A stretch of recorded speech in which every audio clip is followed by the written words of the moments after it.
ఒక ఉదాహరణ ప్రశ్న చూద్దాం. ఇక్కడ మనకు ఒక కమ్మీ చిత్రం బార్ గ్రాఫ్ అనేది ఇవ్వబడింది.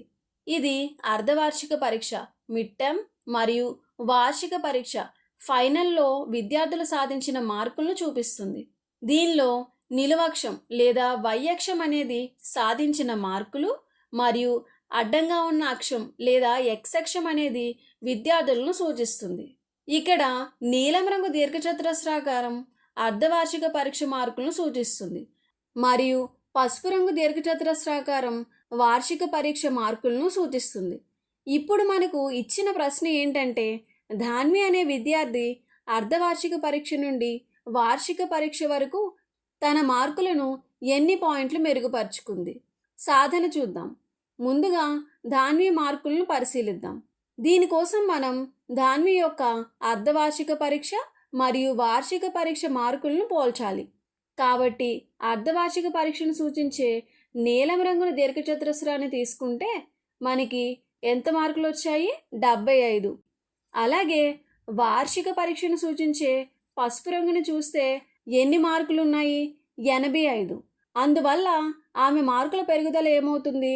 85 మైనస్ 75 అంటే = 10. కాబట్టి ధాన్వి తన మార్కులను 10 పాయింట్లు మెరుగుపరుచుకుంది. ఇప్పుడు ఇంకొక ప్రశ్న చూద్దాం. అర్ధవార్షిక పరీక్షతో పోలిస్తే వార్షిక పరీక్షలో తమ మార్కులను మెరుగుపరుచుకున్న విద్యార్థులు ఎంతమంది? ఇక్కడ చూసినట్లయితే అర్ధవార్షిక పరీక్షతో పోలిస్తే వార్షిక పరీక్షలో మార్కులు పెరిగితే పసుపు రంగు దీర్ఘచతురస్రం నీలం రంగు దీర్ఘచతురస్రం కంటే ఎత్తుగా ఉంటుంది. అదే మార్కుల పెరుగుదలను సూచిస్తుంది. ఇప్పుడు చూద్దాం. మొదటగా అక్షయ అర్ధవార్షిక పరీక్ష నుండి వార్షిక పరీక్ష వరకు తన మార్కులను మెరుగుపరుచుకుంది. బాలు కూడా తన మార్కులను మెరుగుపరుచుకున్నాడు. షణ్విక కూడా తన మార్కులను మెరుగుపరుచుకుంది.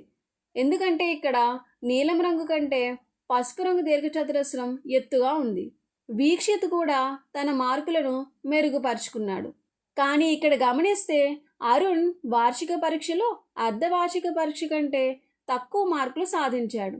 కాబట్టి అతను తన మార్కులను మెరుగుపరుచుకోలేదు. అందువల్ల అర్ధవార్షిక పరీక్ష నుండి వార్షిక పరీక్ష వరకు తమ మార్కులను మెరుగుపరుచుకున్న విద్యార్థులు ఎంతమంది? 1, 2, 3, 4. మొత్తం ఎంతమంది వచ్చారు? 4 మంది విద్యార్థులు తమ మార్కులను మెరుగుపరుచుకున్నారు.